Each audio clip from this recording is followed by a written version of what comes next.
Companheiros, companheiras, domadoras, léus, lideranças leonísticas. Sou PDG, companheiro de Melvin Jones, Abílio Camilo Fernandes Neto, governador do distrito L33, ano leonístico 88-89. Atualmente estou no Lions Clube Cuiabá, do distrito LB4. Quero agradecer ao companheiro João Roberto pelo convite para estar presente nesse congresso de liderança, abordando o tema liderança nas organizações educacionais. Esse tema é instigante, novo para mim, desafiador. Inicialmente vou fazer considerações sobre organizações de 3 grandes escritores e pesquisadores. Gibson, 1981, refere-se às organizações como sistemas que perseguem metas e objetivos que podem ser alcançados de modo eficaz, eficiente, pela ação conjunta de indivíduos. Enquanto Maximiano, 1982, diz que uma organização é uma combinação de esforços individuais que tem por finalidade realizar propósitos coletivos. Segundo Chiavenato, 1988, uma organização é um sistema de atividades conscientemente coordenadas de 2 ou mais pessoas a fim de alcançar objetivos específicos. Podemos observar nessas citações a importância das pessoas nas organizações. Entendemos também que onde existem pessoas, existem líderes e liderados. O papel do líder e da forma como exerce a sua liderança contribuirão ou não para a sobrevivência dessa organização. O conceito de liderança é muito amplo. Vou destacar alguns que considero significativos. Liderança é ação. É ter habilidade para influenciar as pessoas, oferecer condições para um bom desempenho pessoal e nas organizações onde trabalha. Quem exerce a liderança é, quer queira, quer não, um exemplo de habilidade de criar condições para motivar pessoas, de provocar transformações, não ter medo do desconhecido e dar oportunidades para o crescimento das pessoas e incentivar novos líderes. Liderança é ocupar espaços sem diminuir o seu próximo e buscar o máximo das competências individuais e de uma equipe. Os conceitos aqui apresentados sobre organização, quando sobre liderança, são simples. Tenho certeza que vocês conhecem outros. O processo educativo é complexo. Vai muito além de simplesmente dar aulas, embora, infelizmente, muitos entendam que isso seja suficiente. São muitas as etapas a serem cumpridas para que esse processo seja concluído dentro de uma sala de aula, e o modelo de organização de ensino e de liderança tem influência significativa nos resultados.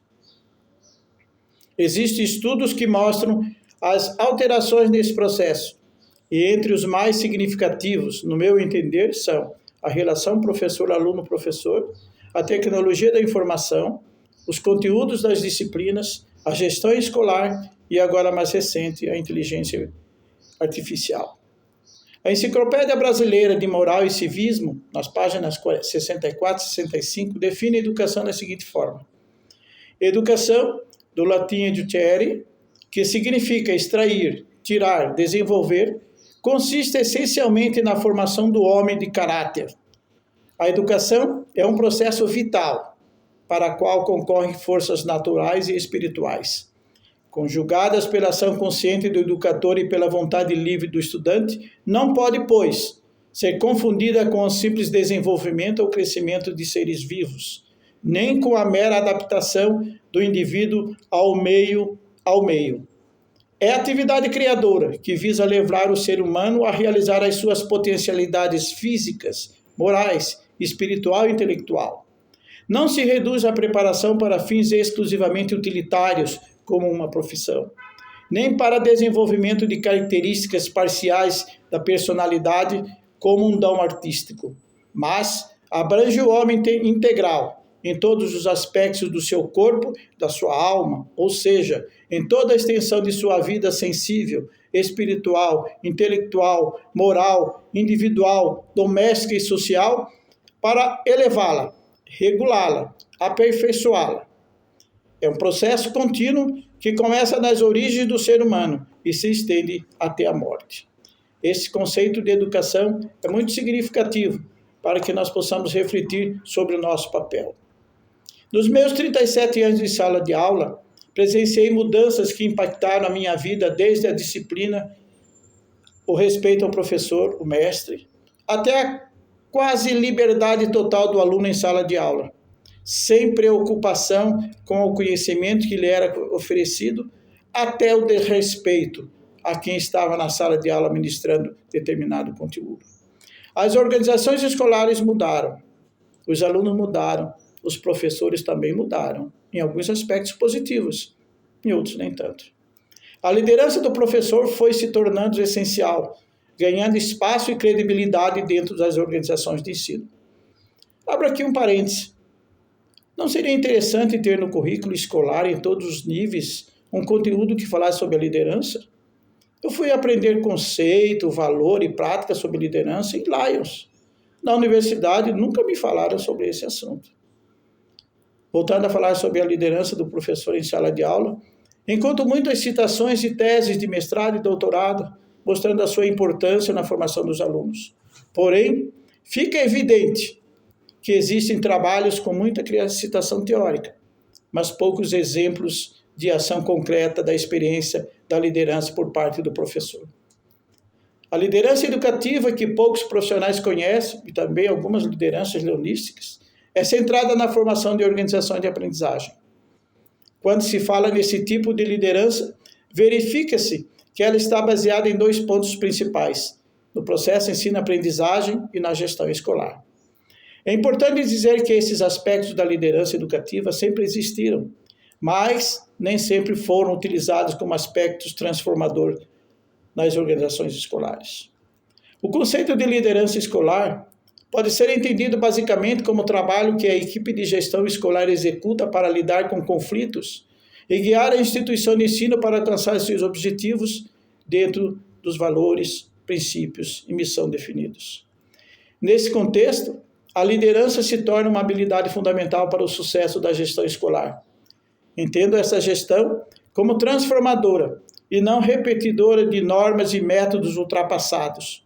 Os alunos de ontem não são os mesmos de hoje.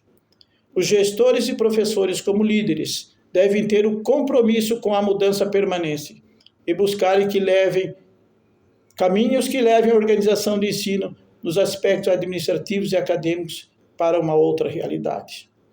É essencial criar novas perspectivas de futuro brilhantes, sem esquecer o que já foi realizado. Se for olhar para trás, que seja para ver o quanto Deus já nos deu oportunidade para fazer. As metas e objetivos alcançados devem ser substituídos, levando em consideração a realidade presente. Não se pode olhar para o futuro sem olhar o resultado do passado. O líder deve também assumir a responsabilidade de coordenar o trabalho, entender as demandas organizacionais e da equipe, motivar a todos para darem o máximo pela instituição onde exerce suas atividades. A liderança educativa não pode ficar alheia às mudanças que ocorrem no ambiente escolar, seja de qual nível for. Os conflitos, com certeza, são bem maiores que anteriormente. Sabemos, principalmente em Lions, que a liderança é elemento central para transformações desejadas e verdadeiramente capaz de marcar a diferença, quer nas organizações em geral, quer nas organizações educativas. Acredito que cada vez mais é necessário que a liderança educativa se fortaleça nas organizações de ensino, mas acredito que essas devem estar abertas para que isso venha a ocorrer. Elas não podem ter medo dos líderes que pensam de forma diferente, de decidir desenvolver-se como pessoas, de libertar energia criativa nos seus alunos e colaboradores, de contribuir com a criação de uma sociedade mais solidária e de criar espaços de diálogo para a verdadeira construção de valores partilhados. É necessário que a liderança reconheça que os pais, professores, membros dos órgãos administrativos e alunos têm mais capacidade de tomar decisões baseadas em valores do que em decisões individuais. Em vez de agir de forma calculista e individual, baseados no seu interesse próprio, devemos reconhecer que as pessoas reagem a normas, valores e crenças que definem a qualidade de vida conjunta de grupo que lhes são significativos e importâncias. Cada um tem a sua visão e, consequentemente, cada um desenvolve as suas atitudes. Para que as mudanças ocorram dentro das organizações, há necessidade de líderes que buscam permanentemente conhecimentos, que provoquem essas mudanças significativas, que se comprometem com o desenvolvimento de habilidades pessoais tais como comunicação eficaz, trabalho em equipe, confiabilidade, adaptabilidade e flexibilidade, além de ter atitudes para encontrar a sua realização pessoal e de grupo que lidera. Como, por exemplo, ter disciplina, estabelecer objetivos, reconhecer as dificuldades, ter humildade, definir prioridades e equilibrar os seus sentidos.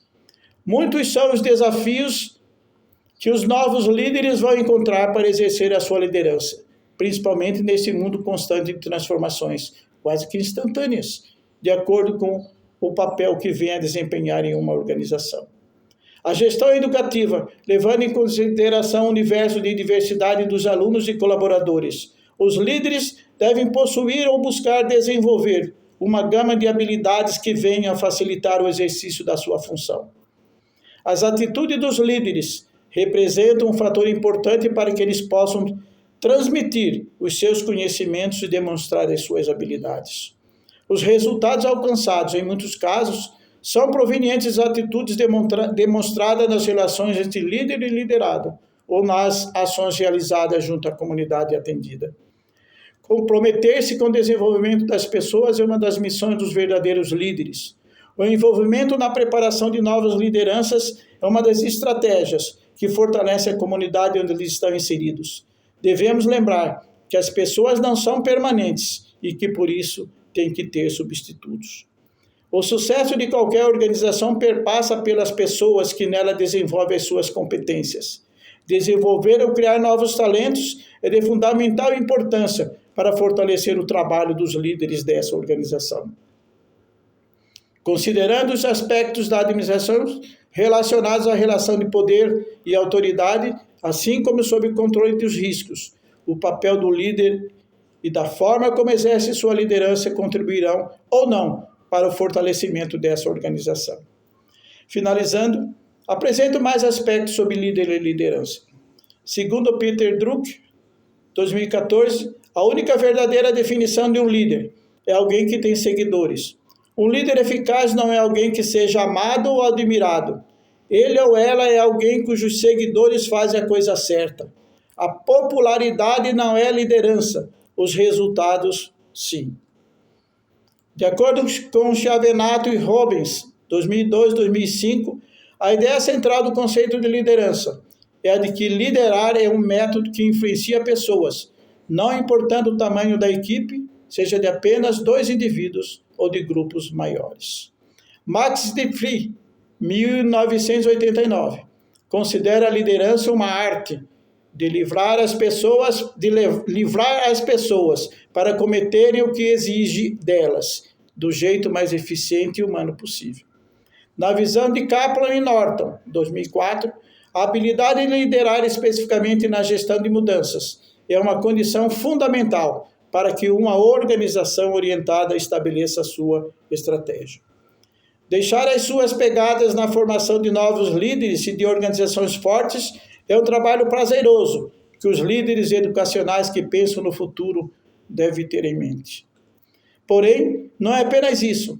Eles devem criar marcas que os identifiquem no futuro como agentes que fizeram parte da vida das pessoas e das organizações, que entenderam suas diferenças e que as amaram, criando laços de eternas amizades e de exemplos de confiança e certeza de um futuro brilhante. Agradeço mais uma vez ao PDG João Roberto pela oportunidade de estar conversando com vocês.